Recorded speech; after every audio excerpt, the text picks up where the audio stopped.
into the party wagon and hold on to your pizza.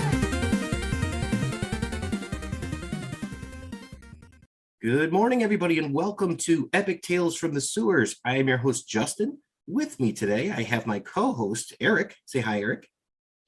Hello, everybody. How's everybody doing today? We're doing great because we have a very special guest, a guest that is kind of setting the internet by storm for the Ninja Turtles community, Mr. Magnus Edlund, who is doing the Last Ronin animation. We're really excited to have you. Yeah, thank you. And hi, everyone. So we got to see a teaser of this last week. I actually found it from a group that I'm in with one of the artists from the Last Ronin, Mr. Ben Bishop. And I saw this. It's amazing what you're doing. How did you go about deciding to start this? Okay, so I usually make short films with live action, and I integrate 3D models to the elements and stuff like that. But I have been thinking for a long time making like a sequence or short film fully CGI, only in 3D.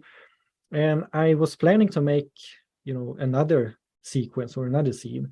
But then when I read The Last Ronin last year, it was so good, so I was like, I have to do something with this. And I was like, I can try to make it fully CGI. So that's basically how I started with it. In the scene that you picked, because you're not doing, like, just to clarify for the folks, you're not doing the entire saga, the entire book. You're doing just a small scene from it, right? Yeah, exactly. I'm only doing one scene because if I should have done everything, it would have cost a lot of money, and it would have taken so much time. So I've only picked one scene. Yeah, I think you picked the most powerful scene in the book. I think that like issue 2, issue 1, all the way through 5, I think you nailed it with your choice. And it's so powerful still. Like just watching the teaser trailer, and you just get those emotions, and you're like, oh man, I remember that. Yeah, exactly. And I think I only have been teared up 2 times when I have read. When you're watching movies, I do it often, but when I'm reading, it's harder. But when I read that scene, in the sewer, I started to tear up. So it's a very powerful scene. That's why I picked that scene. I'm with you. I feel the same way. And I go back to the Transformers movie, the 1985 Transformers movie, when Optimus Prime dies. That gets me every time. Yeah. So with this, it looks like there's some interesting videos that you've been producing where you have the live action that you spoke about. I saw one with Goombas and Sonic and a Diglett. So you have some Pokemon on there. How did you get started in this?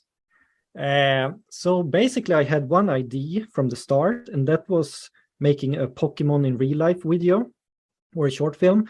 And I had this concept that in our world, the animals, is our Pokemons. So I kind of made that short film, and some people liked it and some people hate it because I used animals instead of real Pokemons. So the second episode in that series, I guess I can call it, I wanted to try to make real Pokemons. So then I started to learn, 3D softwares and modeling and texturing and all of that stuff. So that is how, everything started with visual effects. So you don't do this professionally. This is a hobby that you picked up to make something that you love? Yeah, exactly. I work as I work as a truck driver and a CNC operator during the days. And on my free time from work, I am doing this, visual effects and short film stuff for both myself and for other creators. Wow. So you're helping other people with theirs, because I've seen some other things that look like monsters from movies and all that. This is some really good stuff you're doing. Yeah, thank you. So I've been working with a few other people. Like, I don't know if you know the guy named Star Wars Theory on YouTube. He's like the biggest Star Wars YouTuber except Star Wars himself. And he made, I guess, the greatest Star Wars fan film ever. Oh, wow. And I was the lead 2D visual effects artist. So I have done some work for him, and I also done some work for some bigger names. One guy is called, or name is Blairim, and he did a short film called The Fusion, and it has been shown at Cannes Film Festival. and Eric Roberts was the main actor. Gotta love Eric Roberts. Yeah, me too. So it was really, I was really excited working on that movie. And when I got opportunities like that, both with Star Wars Theory and this with Blarim, I just want to make even more stuff for myself and for others. That's awesome. And I saw from your video that you've got quite the collection of Ninja Turtles. What's your history like with the Turtles? Like, how did you get into them? I don't know, and I don't remember when I start like watching the Turtles, but I have photographs when I was like 4 or 5 years old, when I was running around with Turtles costumes and Turtles masks and things like that. So I was pretty young. And I remember my dad used to read the Turtles comics for me. So I was, I don't know, 4 or 5 years old. And I guess I was introduced to the TMNT through the first cartoon show, because I watched that all the time when I was a kid. And I had, VHS, and it was on, the TV sometimes. So I watched it a lot. I think I've got one of those right here, actually. Let me see. Yep. Yep, I've got one right. Yeah. Eric's got all of them, I believe. So going back to this, you said that your dad actually would read them to you. Did he get them and like translate them for you, or did he actually get them in Swedish? No, we have them in Swedish, but there are not so many comic books in Swedish, but I have a few of them. So yeah, he read them in Swedish. And were they called the Teenage Mutant Ninja Turtles, or were they called like the Teenage Hero Turtles? It was called, I think it was Hero, but everyone was saying Ninja. Oh yeah. It's one of those things. It's like, yeah, we know what you're up to, Europe. Yeah. So. And I remember I had VHS, and some of them the theme song was Teenage Mutant Ninja Turtles, and some of them was Teenage Mutant Hero Turtles. Wow. Yeah. So some I don't know if it was some other company who made them or something, but sometimes it was Ninja Turtles and sometimes it was Hero Turtles. But the theme song was always in English and not in Swedish. Oh, okay. Well, that makes sense. That way they don't have to turn it over. But it's so iconic, I can imagine. I would sing that if it was in Swedish. I'd be like, sure, this is great. Yeah. So who is your favorite turtle? Let's start off there.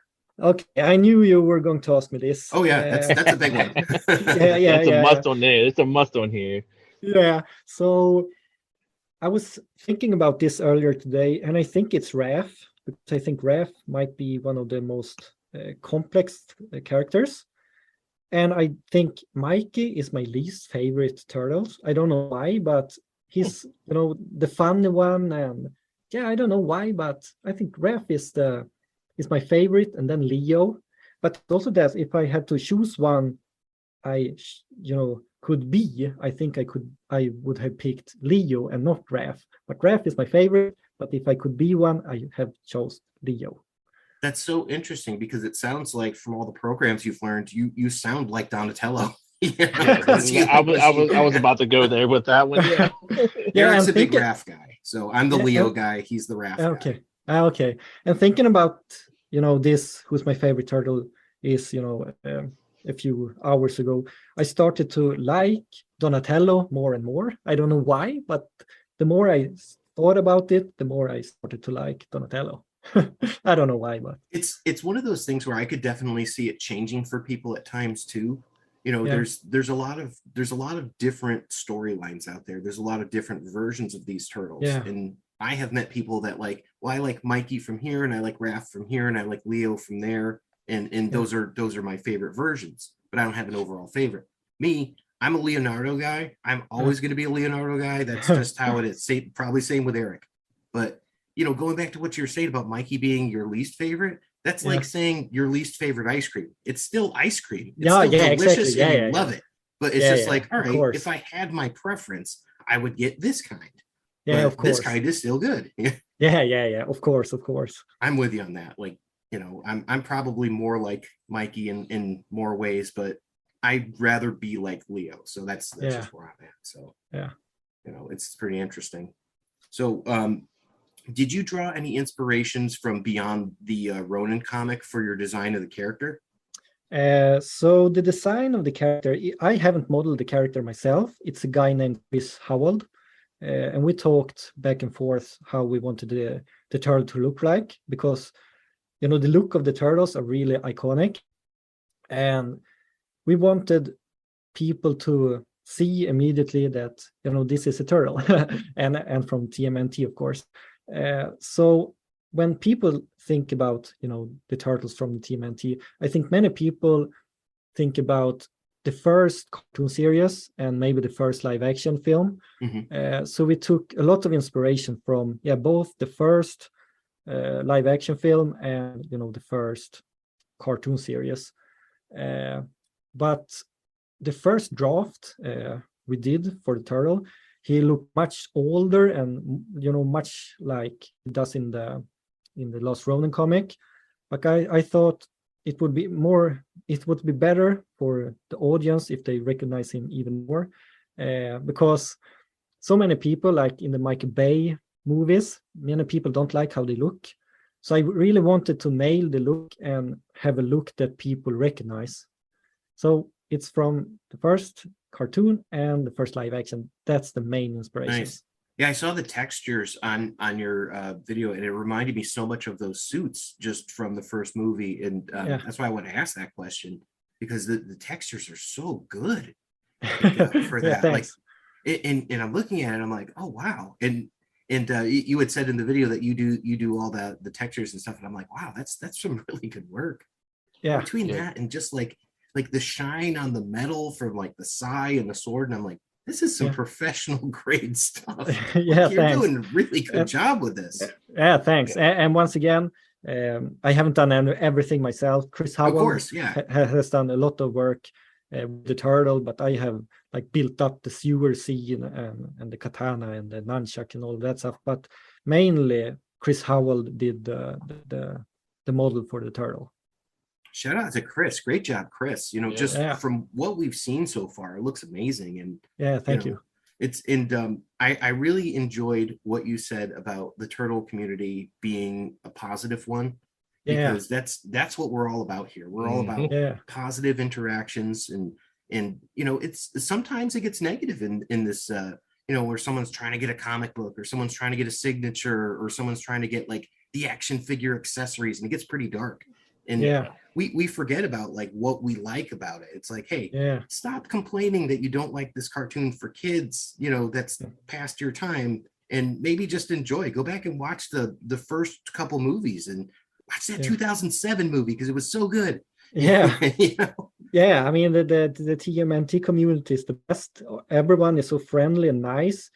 And just like I watched a YouTube video, I know, a year ago when I started with the Last Ronin animation, and he was going back to the first trailer for Michael Bay's movie, and he looked how at the comments and the likes and dislikes and all of that stuff, and the trailer had so many likes, not so many dislikes, and I mean, if that trailer would have been released today, I think the whole world have like shift. I think it would have been so many negative comments and thumbs down, but back then it wasn't like that. And I think because the TMNT community is still really strong, but all the the negativity regarding everything nowadays, it's not coming from the TMNT community. It's all the experts out there looking at things. That's a good point. But you're mainly armchair experts. And all the YouTube channels that are contains TMNT stuff, they are really positive about almost everything regards to TMNT. So I just love this community. Yeah, it's one of those things where we've really found that they've embraced us, and it's been something where we try to do it honor, and the other part of this show is where I'll actually read out and do the voice characterizations for the comics, and the hope on that is that people can actually listen to it with their kids, because it's kid safe. There's really no swears or anything that's bad. I mean, Ronin is a little darker, so that's up to the parent if they want their kid to hear that. But The old Turtles Adventures comics, which are probably what your dad was reading, that's what I came up on. That's what made me love comic books. So I try to give it a best positive spin that I can. And I mean, Eric is like Mr. Positive Ninja Turtle community. He knows everybody. It's kind of interesting. I know a few people. I do know a few people. Yeah, and Magnus, he's the guy to talk to if you're ever looking for a comic, because he knows who has it. So okay. That's great. So have you done any collecting of the Last Ronin, like maybe any of the comics, any of the covers, anything like that? No, I haven't. Here in Sweden, we can't buy the comics. We have to order them. But I have bought them digitally online. So I haven't the book in my hand, but I have them on my computer. So nothing else. No toys or nothing. The toys will be out later this year. I think NECA's releasing one, and there's another company that's releasing. Those will be out in different October. variants. Yeah, I spent a lot of money on those. I also am getting like I think there's like a vinyl statue that's coming out. There's like so much stuff that's coming out. Like it's an exciting time, for Turtles. Did you had mentioned the video game, and you had mentioned how the scariest part was the dam, trying to get through that. Yeah, of course. I have said this before on the podcast. If I have one superpower in life, it's that I can get through the dam scene in the Turtles NES game without dying. So yeah, exactly. And I remember that's the one thing I can claim in this life. Yeah, and I remember as a kid, it took like 1 hour to get to the water stage and beat it. But now when you watch like playthroughs on YouTube, it takes like 5 minutes for them. Yeah, they're so good. And I swear, it's like they're like getting past the dam. There's this scene where you have to go through the sewer to get to Mecha Turtle, right? I could not do that until about 30 years later. I just picked it up and I could do it. And I'm like, did my hands just develop to where I have the muscle control to do this now? I don't. But I mean, I must have been secretly thinking about this in the back of my head for 30 years. It's like, what? I cannot wait for the Cowabunga collection, because I am going to go at it on all those games. Yeah, it looks awesome. We're pretty excited because Shredder's Revenge just came out, and we've been playing that a lot. So. Oh, cool. I haven't played it yet. But I was talking to Andre. He's one of the sound guys for the Last Ronin animation, and we were talking about playing it soon. So I look forward to that. You guys should live stream or something like that. Like hey, Last Animation creators play, Turtle Shredder's Revenge. That'd be fun. Yeah, maybe. So how did you go about with your selection for voice and sound and all that for Last Ronin? Like, did you know someone in the industry? Did you get a friend to do it? Tell us a little bit about that. Okay, so when I started this whole project, I knew I wanted to do everything CGI because it's easier to do that for me here in Sweden. So for the voice, one guy, and that's Andre. He is also making, Andre and Max are the two sound guys for this project. They are making sound effects and doing all the sound mixing and all of that stuff. And Andre, he wanted to try to make the voice for the turtle. So he is the voice actor for the turtle. But then I also had another guy who wanted to try it out. But yeah, I chose Andre in the end. But it was a really, really tough decision. But I think, but Andre did a good job, so yeah, I chose him. And we have been working with each other in the past as well on my other short films. And he's a really nice guy, and that's great. It's great to work with people that you really like.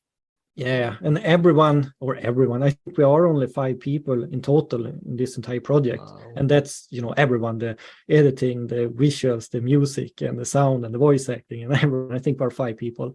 And everyone is so kind and nice to each other and to me. And it's so easy to work when you have people around you that, are really nice and kind and are willing to work and are hard workers. And it sounds like they're just excited to be a part of something that's going to be huge. Yeah, You know, exactly. And I mean, everyone's going to see this. Like Kevin and Peter are going to see this. yeah, It's like, that's so cool. And people on we're wearing my YouTube, Kevin shirt. So yeah, people on YouTube, they always talk about views and subscribers and stuff like that. But I mean, if Kevin and Peter can see the things I'm doing now, that's like enough for me. It's enough with 2 views. And of course, Tom Waltz and everyone else, because I'm kind of making this short film for the TMNT community, because they are nice to me. So I want to give something back to everyone. I'll send it to Townsend Coleman, the voice of the original Michelangelo. I'll send it to him when it's all set. I'll be like, hey, check this out. We had him on the show, and it was right about when Last Ronin was coming out. So he did this whole bit because he didn't know what it was and all that. And he goes, hey guys, it's me. I'm Ronin. I'm the last one here. Did I miss anything? And that was his take on the Last Ronin. Because we asked, would you ever do the voice for it? And he had no concept of what it was. He just thought it was someone who was late to a party. Oh, cool. I have to go back and watch that. Ella will hear that. Eric, you had a question? No, I didn't have a question, but I did want to tell you though that Ben Bishop, as me and him are in the club with Ben Bishop, to let you know that he even stated that he sent those videos to Kevin Eastman.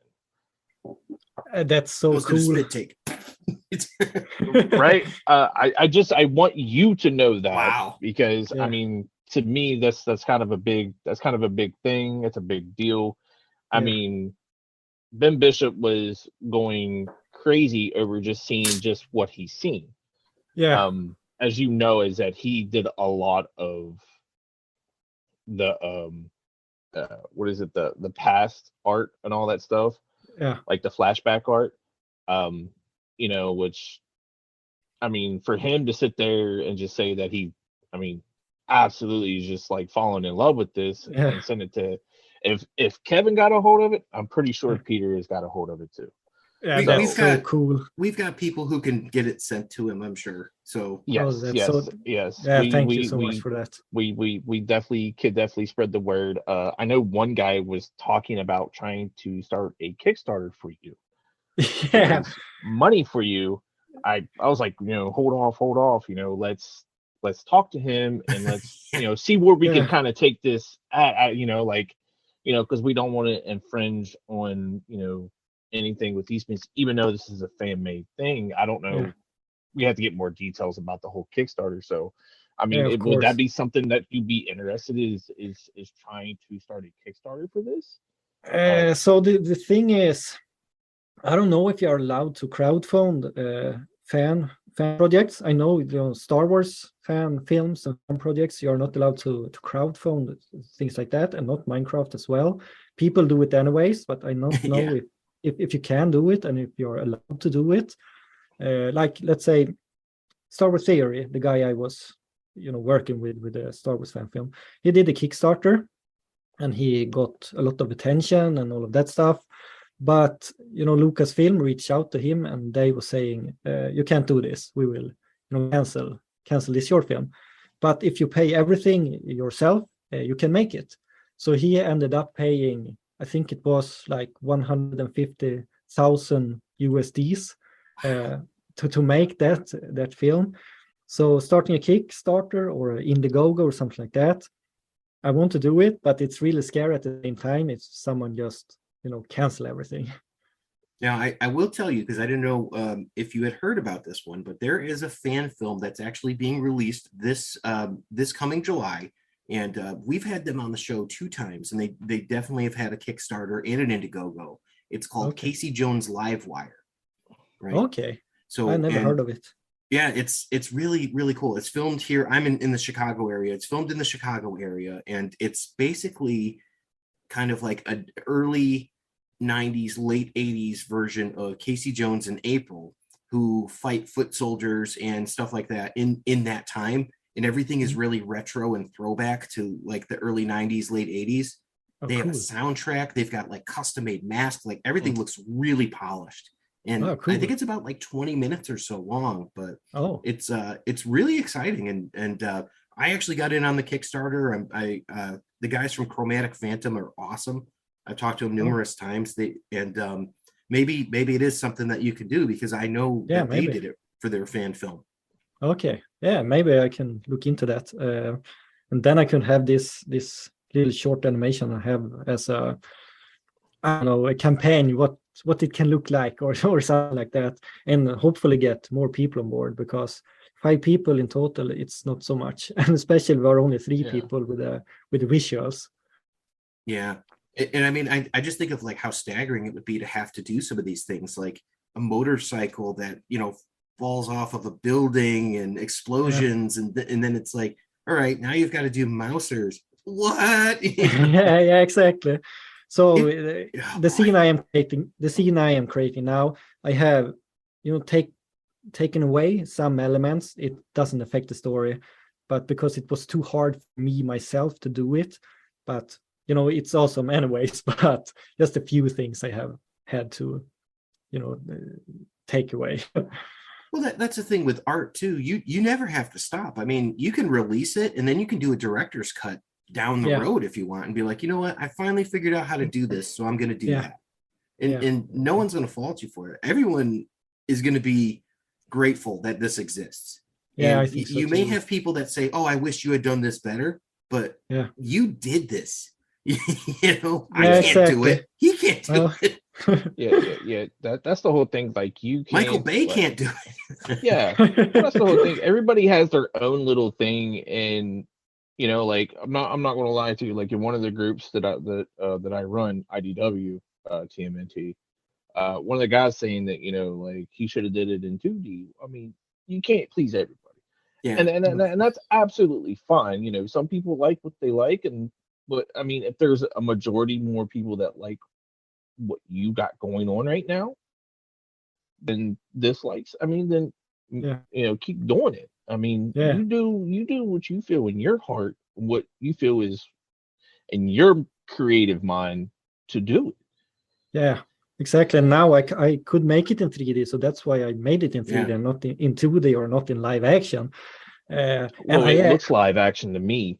I mean, I mean, really I'm telling you. I mean, you really knocked it out of the park with it. I mean, it's just like, okay, first off, I was watching it, I'm like, okay, is this live action? Because it looks pretty real. Blood on the floor is what got me, and I was like, yes. Oh my goodness, look at that. Like, I mean, just walking through the sewer is crazy. I'm just a little excited. I'm a little excited. I want more. Everyone wants more. Exactly. And that's the whole thing. It's you, to me, and I got so much, and everybody is, I mean, I posted it in 3 different groups, and I mean, I've never had as many likes on a post, or people just commenting, just like, wow, have you seen this? Check this out. Oh my God, I hope this happens. I mean, I've got one negative thing compared to 200 positive things. You know what I'm saying? Yeah, but chances are that person hadn't even read a comic in however many years either. So it's like, what are you gonna do? This is the time, Magnus. Like, right now, you picked the absolute perfect time to release this, to do this. Yeah. After I think all so 5 too. issues are done. The book is ended. You have the hottest #1 selling video game that was released a week ago that everybody's talking about. I've seen people on Instagram who are Ninja Turtles artists, cover artists, all of that. They're like, I can't wait to play this game and all that. That's insane. Turtle Mania is alive today in 2022, the same as it was in 1980s. This is going stronger. Well, it's stronger because now we can afford to buy the cool stuff. So. I started this project, I think it was back in April or something, last year. So I have been working with this back and forth for a year now, but I wasn't really done with the project I was working with at that time. So I kind of worked with 2 projects at the same time. But now it just happened to be, releasing when everything else is releasing the game, and the all issues of the Last Ronin is finished. So it was exactly at the right time, I think. Do you think that this will lead to a new career for you? No. No, you want to keep driving the truck? No, I don't want to, but I don't think this video will lead to anywhere, to be honest. And now I have, I think, maybe 10 or 11,000 views on the teaser, but that's just thanks to you guys who have shared it everywhere. Because now when I upload videos on YouTube, I get like, I don't know, 200 views or something. And in the past, okay. and in the past when I did, the Pokemon and Sonic and Super Mario stuff and all of that, I got like millions of views. I think one video had like, I don't know, 12 million views or something like that.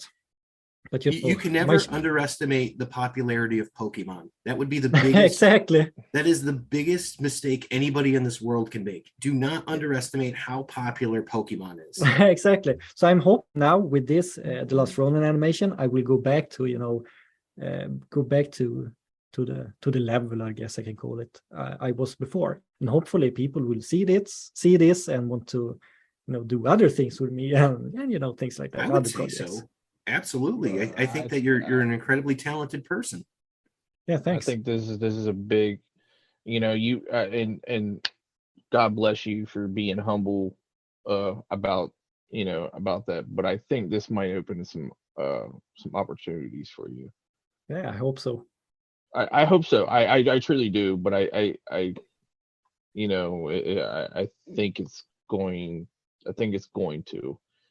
Because me personally, I've met Kevin a couple of times. I know Justin has met Kevin a couple of times and talked to Courtney, and you'll be surprised at how much of a fan Kevin is of his own stuff.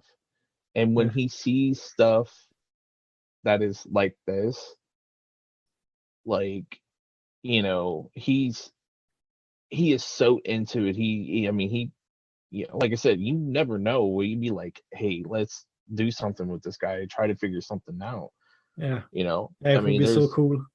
I truly hope so. But like I said, we're going to try to send it to the right people. We do know people and see if we can do something about it for you. Yeah, so cool. Thank you so much for that. So now the tough question. Let's say that this takes off and it's really well received and all that. Do you make a second scene from the Last Ronin, or do you move on to something else Turtles related? Like, would you pick another scene from the 5-issue run that you would do?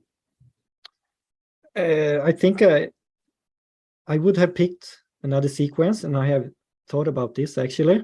I would love to explore when the Last Ronin is up in the mountains, and when all his brothers and Splinter's dead, like how he deals with that. So that would be cool to make, and it would also be cool to make, just the end scene when they are jumping around at the rooftops and all of that. That would be really cool to make, and of course also it would be really cool to make a raft scene from the first 2. To fall. Wow. Yeah, that would be really cool to make as well. I'm not gonna there's so many great moments. Like I mean, I was just thinking like some of my favorite scenes, just going back through number 4. In issue number 4, it's got some great stuff, like the Casey Marie Jones and training with the Ronin, and the part where Splinter and Donatello are in the peace talks with the Roko Hiroto. And then I just think about how amazing would it be, and probably how like staggering it would be to see that fight, done some justice, like in like full motion and all that, with Ronin and Roko Hiroto in the sewer, and then they come out the pipe like Batman. Oh man, that would be so cool. Yeah. I don't even want to think of the man hours and what that would take to do. I just want to keep that in here and be like, wouldn't that be cool? Yeah. The limitations are, money and time, basically. And for me, as I have my regular work as a truck driver and operator, so I can only work with my own projects maybe 2 hours a day, 3 hours maybe. Because I had to cook dinner and all of that stuff. Of course, as well. You've got to live life. But so that's basically what's holding me back, if I can say so. Money and time. Yeah, and I mean, you definitely have no shortage of talent. I'll tell you that much. So just from what we've seen, it's a pleasure to be able to talk to you and just like find out a little bit of what was going on with your creative process. Thanks. That's good. So we talked about what's next.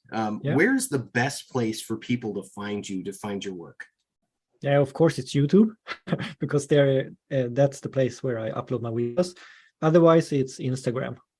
Oh, Instagram. Okay. And what's your Instagram tag? It's Speedokaggen. Speedokaggen. It's really difficult, and the name, it's a long story, but it's basically Speedokaggen. Okay, we'll put a link to that. Does it have a significance? No. No, it does. Okay. Not a problem. Not everything does. And you know what? I was just thinking about this, since you do have a different language and all that. Do the turtles' names translate into Swedish like any differently than they do into like English? No, not really. I mean, Michelangelo, we say, or I said when I was a kid, Michelangelo. So Michelangelo with a soft C sound instead. Yeah, it's Italian name, so you know. Yeah, that's interesting. Raphael, Donatello, Leonardo. I kind of like the way that you say them better than the way I do. Leonardo. Yes. And the shredder, we say Strimlaren. That's the shredder in Swedish. Oh, wow. That's basically, the shredder. I don't know how to translate it. No, that's really cool. You kind of, I don't know how to explain it. That's amazing. Eric, did you have anything else that you wanted to ask? Oh, well, somebody asked me, because we kind of put on the Discord asking. He's like, where will the show be airing at? So I'm guessing it's just going to be on YouTube. Am I guessing? It's going to be on YouTube. Yeah, well, let you know, we'll be sharing it out as much as possible. Oh yeah, that's really kind of you. Thank you so much. And I can also say that the runtime, it's going to be 3 minutes and 31 seconds, I think, and then we have 1 minute of end credits. Okay. So it's going to be somewhere around 4.5 minutes.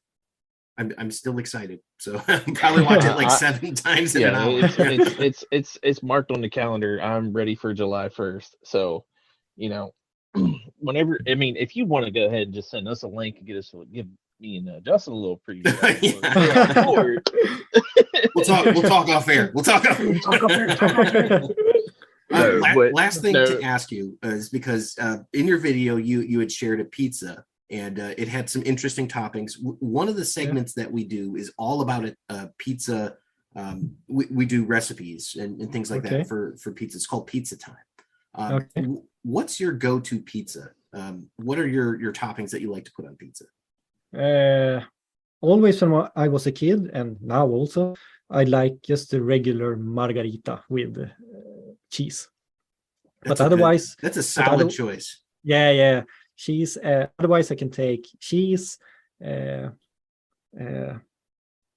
onions, what do you call it? Bacon, salami, and stuff like that. Salami is definitely an underrated pizza topping. Absolutely. Yeah. Mm-hmm. So yeah.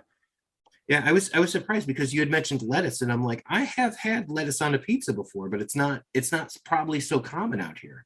No, the thing I was saying in the announcement video, it was a reference to the first live action film where Michelangelo is, ordering the pizza. So that's why I said all of that stuff. Well, do you like penicillin on your pizza? No, I don't. That's fantastic. Well, on that note, I'll let you go. And I just want to thank you so much, Magnus Edlund, for being here on Epic Tales from the Sewers. Yeah, thank you. And I also want to take the opportunity to thank everyone, and you too as well, for all the likes and all the positive feedback I have received from the teaser, and all the DMs and all of that stuff. So I'm really grateful for everything. Big things coming your way, man. Yeah, thanks. All right, with that, we'll be right back with our pizza recipe. It's pizza time. And now, in a segment that we call Pizza Time, where we discuss any Teenage Mutant Ninja Turtle or pizza-related food, I give you Pizza Time. Today's pizza is all unique, one that you probably wouldn't order at a regular pizza place. Today's is called Deep Dish Goulash Pizza. Makes one deep dish pizza. When the turtles need to power up, they grab a slice of this hearty pie, crammed full of macaroni, ground beef, vegetables, and mozzarella. It's perfect after a serious showdown with the shredder. Ingredients: 2 cups of elbow macaroni, 1 tablespoon extra virgin olive oil, plus more for greasing, 1 pound ball of pizza dough or store-bought dough, ½ pound of lean ground beef, 1 tablespoon of paprika, 1/2 large yellow onion chopped, 1/2 large red bell pepper seeded and chopped, 1 garlic clove minced or pressed, 1 15-ounce can of tomato sauce, 1 15-ounce can of diced tomatoes drained, 1/2 teaspoon salt, 1/4 teaspoon freshly ground black pepper, 3/4 cup shredded Monterey Jack cheese, and 1 tablespoon of chopped fresh parsley. Lighten it up, dudes. You can use whole wheat macaroni, ground turkey, chicken, or crumbled extra firm tofu instead of the ground beef, and whole wheat pizza dough, if that makes sense. Instructions. Step 1. Bring a large pot of water to a boil and cook the macaroni to al dente. Drain it well. Step 2. Rub the inside of a cast iron skillet, deep dish pie plate, or a spring foam pan with olive oil. Step 3. Drop the dough in the pan and using your fingers, press it all along the bottom and 2 inches up on the sides. Cover with a damp kitchen towel and set aside to rest while you make the goulash. Preheat oven to 450 degrees Fahrenheit. Step 5. Heat the oil in a large skillet or saucepan over medium heat. Add the ground beef and cook, breaking it up with a wooden spoon for 3 to 5 minutes or until it's no longer pink. Step 6. Add the paprika, onion, bell pepper, and garlic and cook, stirring frequently until the vegetables are tender, about 6 to 8 minutes. Step 7. Dump in the tomato sauce and the diced tomatoes and season with salt and pepper. Cook for 15 to 20 minutes until the sauce has thickened. Step 8. Taste and add more salt and pepper if needed, then stir in the uncooked macaroni. Remove the skillet from the heat. Step 9. Uncover the dough, sprinkle in half of the cheese, and then add the goulash to fill the pan. Transfer any leftovers to an airtight container and store it in the fridge for up to 1 week or in the freezer for up to 2 months. Step 10. Finish with the remaining cheese and bake the pizza for 25 minutes or until the crust is golden and the cheese is bubbly and starts to brown in spots. Step 11. Remove the pizza from the oven, let it rest for at least 5 minutes, and then sprinkle with parsley. Slice and serve. And that's your pizza time for today. Deep dish goulash pizza. Cowabunga, dudes! Thank you for listening to the Epic Tales from the Sewers podcast. The Teenage Mutant Ninja Turtles were created by Kevin Eastman and Peter Laird.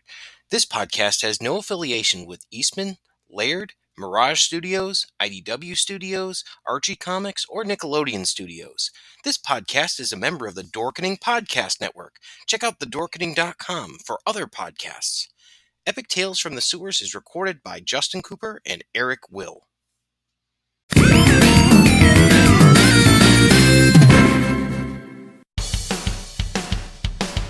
Greetings! We are the Retro Reductopus Cephala Podcast, a bi-weekly show that celebrates all the things that made growing up awesome. He's right.